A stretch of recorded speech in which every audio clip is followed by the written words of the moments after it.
हिंदुस्तान ही मजबूत है। पाकिस्तान ज्यादा मजबूत है या फिर हिंदुस्तान?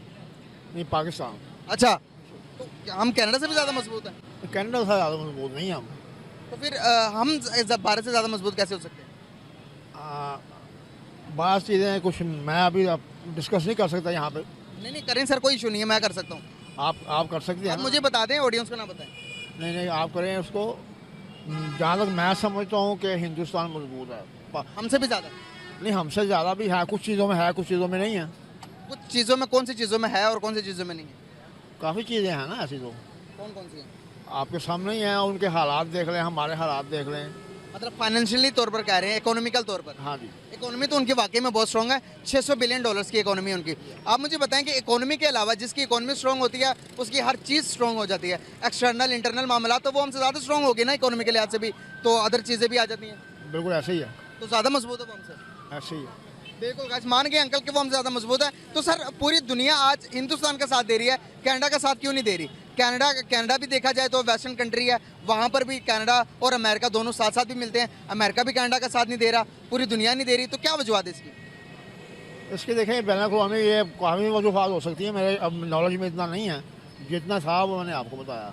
क्या लगता है कि आपको कनाडा अगर आज सारे तल्लुकात हिंदुस्तान के साथ ख़त्म कर दे तो कनाडा अपना गुजारा बसर कर सकता है?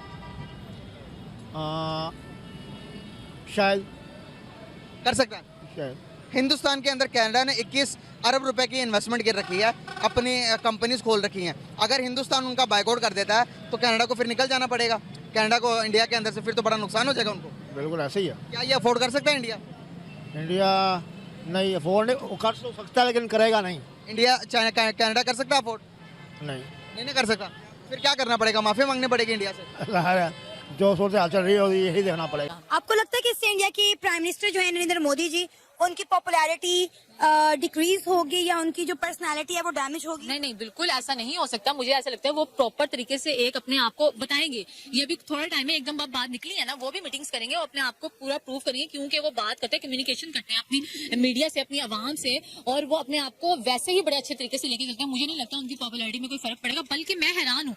अब तो वो इंडियन है ना, मैं पाकिस्तान होकर हैरान हूँ कि नहीं, नरेंद्र मोदी साहब ऐसा नहीं कर सकते हैं। कोई और बीच में बात है तो वो भी कुछ देर में सामने आ जाएगी। आयशा, आपको पता है कि जो कैनेडियंस हैं वो अपने प्राइम मिनिस्टर के खिलाफ वोट कर रहे हैं। वो कह रहे हैं कि हमने 50 सालों में इतना बदतरीन प्राइम मिनिस्टर नहीं देखा कनाडा का। अब आप ये देखें कि उधर इतनी ये काफी बड़ी वारदात है, हो गई है। आप देखें, और अगर हम अपने पाकिस्तान की बात कर लें, ठीक है, उधर भाई काटे जाए, मर जाए, जो मर्जी हो जाए, तो वो कहता है भाई प्राइम मिनिस्टर यही। आप देखो, इतनी सी बात हुई है, उन्होंने भाई उसको फारिग कर दिया कि भाई हमें ये नहीं चाहिए उनका। आप ये देखें कितना रूल जबरदस्त है कि वहाँ की आवाम भी आवाज उठाती है। ये नहीं कि वहाँ हम आवाज उठाएंगे जी, हमें अंदर डाल देंगे उठा के। वहाँ पे पूरी रूल और पॉलिसी से चला जाता है, तब भी वहाँ के जो प्राइम मिनिस्टर हो, चाहे कोई भी अहदेदार हो, वो उधर की आवाम से भी डरते हैं और एक अच्छे तरीके से चलते हैं। आयशा, अब ये सारे मामला आपको किस तरफ जाते हुए दिखाई दे रहे हैं? मुझे ऐसा लगता है जो नरेंद्र मोदी साहब हैं वो बड़े अच्छे तरीके से इसको हैंडल करेंगे।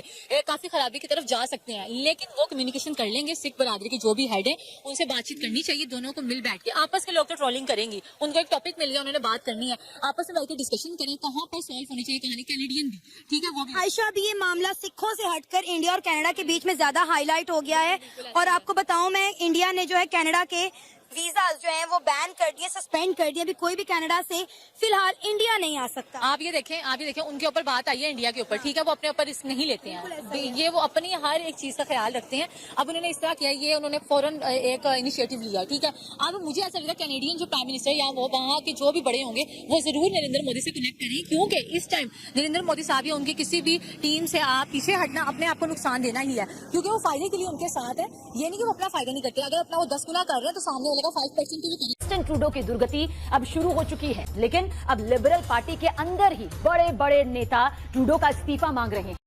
Tensions are high between India and Canada. Our next guest says that economically, Canada could have more to lose in this. पनागा और कैनेडियन वजीर आजम जस्टिन ट्रूडो को दहशतगर्द करार दिया जा रहा है। धमकियां दी जा रही है कि अगर कनाडा पीछे ना हटा तो 1 साल के अंदर भारत में कैनेडियन हाई कमीशन बचेगा ना ही कौंसल खाना महफूज रहेगा।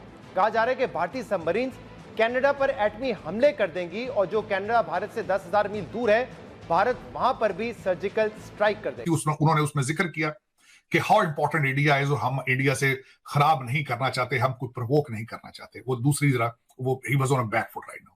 दूसरा, जो कनाडा जो सपोर्ट चाहता था इंटरनेशनल कम्युनिटी से, वो नहीं आई। कनाडा की ख्वाहिश थी कि अमेरिका और बरतानिया कोई जॉइंट स्टेटमेंट दे, वो उन्होंने नहीं दी। फिर वो आए 5 कंट्रीज हैं, उनकी तरफ सपोर्ट के लिए गए, उन्होंने भी कुछ सपोर्ट सही नहीं की। बिल्कुल वही रवैया अपनाया जा रहा है जो भारत एक अरसे से पाकिस्तान के साथ अपनाता रहा है, और ये सब भारत की इंतहा पसंदी पॉलिसियों का नतीजा है। मगर जरा देखिए कि जो मोदी आज दोनों ममालिक को सिफारती जंग के नहज पर ले आया है, वो कुछ साल पहले भारत और कनाडा के रिश्ते को एक अलजेब्रा के फॉर्मूले से किस तरीके से समझाते थे। अगर हम बात करें कनाडा के प्राइम मिनिस्टर की, तो उनकी पॉपुलैरिटी में दिन ब दिन जो है वो इजाफा होने की बजाय वो डैमेज होती जा रही है। कनाडा के जो लोग हैं वो उन्हें कह रहे हैं कि आप प्राइम मिनिस्टर की सीट बिल्कुल भी डिजर्व नहीं करते, क्योंकि आप इंडिया के साथ ताल्लुकात खराब कर रहे हैं, तो बेहतर है कि आप कुर्सी खुद ब खुद छोड़ दें। क्या कहेंगे आप इस सारे मामले पर? दुनिया के अंदर कौन सा मुल्क ज्यादा मजबूत है, कनाडा या फिर हिंदुस्तान? हिंदुस्तान। कनाडा के हालात इस वक्त कोविड के बाद बहुत खराब है, इन्फ्लेशन के हवाले से, अनएम्प्लॉयमेंट के हवाले से, यहां तक के ट्रकिंग इंडस्ट्री जो है कि बहुत पॉपुलर थी हमारे साउथ एशियन, खासकर सिखों के जो उनके अंदर पोल भी रन किया गया है कि अगर आज इलेक्शन होते हैं तो उसमें जस्टिन ट्रूडो हार जाएंगे इलेक्शन। एक तो उसमें ये उसका बैकग्राउंड में बताना चाह रहा था, और उसके बाद शायद उन्होंने पॉलिटिकल, और ये बहुत बड़ी बात है कि एलिगेशन है कि बल्कि हमारे जो डॉक्टर जयशंकर हैं उन्होंने इसको नाम ही ये दिया था कि ये इलेक्शन के हवाले से किया जा रहा है, वोट बैंक, उन्होंने इसका नाम दिया था, वोट बैंक इशू इसको बनाया, जिसमें कुछ हकीकत लगती भी है। तो क्योंकि इस वक्त ये जरूर सोचना होगा आपको इस चीज पे बात करने से पहले कि Bharat is the 5th largest economy on the planet. Trudeau साहब ने जब पहली प्रेस कॉन्फ्रेंस के बाद जो दूसरी प्रेस कॉन्फ्रेंस की थी वो थोड़ी ढीली थी, उन्होंने उसमें जिक्र किया कि हाउ इंपॉर्टेंट इंडिया है, और हम इंडिया से खराब नहीं करना चाहते, हम कुछ प्रवोक नहीं करना चाहते। वो दूसरी जरा वो he was on a back foot right now. दूसरा, जो कनाडा जो सपोर्ट चाहता था इंटरनेशनल कम्युनिटी से, वो नहीं आई। कनाडा की ख्वाहिश थी कि अमेरिका और बरतानिया कोई जॉइंट स्टेटमेंट दे, वो उन्होंने नहीं दी। फिर वो आए 5 कंट्रीज हैं, उनकी तरफ सपोर्ट के लिए गए, उन्होंने भी कुछ सपोर्ट सही नहीं की। उनकी वजीर खारजा इस वक्त यूनाइटेड नेशंस में आई, उन्होंने G7 कंट्रीज के लोगों से मिली, सपोर्ट हासिल करने की कोशिश की, लेकिन नहीं की और नहीं हो सकी। क्या लगता है कि आपको दुनिया के अंदर कौन सा मुल्क ज्यादा मजबूत है, कनाडा या फिर हिंदुस्तान? हिंदुस्तान। हिंदुस्तान ज्यादा मजबूत है, कनाडा इतना मजबूत नहीं लगता? नहीं, क्यों? अभी है बहुत कुछ, उधर भी कमजोरियां बहुत सी हैं। अच्छा, अभी आपने खबर सुनी है कनाडा के अंदर जो सा खालिस्तान की जो तहरीक चलाता था, खालिस्तान का लीडर वहां पर मार दिया गया है, मरवा दिया गया है। तो उसके बरक्स कनाडा ने कहा है कि हिंदुस्तान का बायकॉट करो, हिंदुस्तान के सामान का बायकॉट करो, लेकिन कनाडा के लोग कनाडा के प्राइम मिनिस्टर का बायकॉट कर रहे हैं जो ये स्पीच दी है जिसने। क्या कहना चाहेंगे कि मजबूत है फिर हिंदुस्तान ज्यादा हुआ?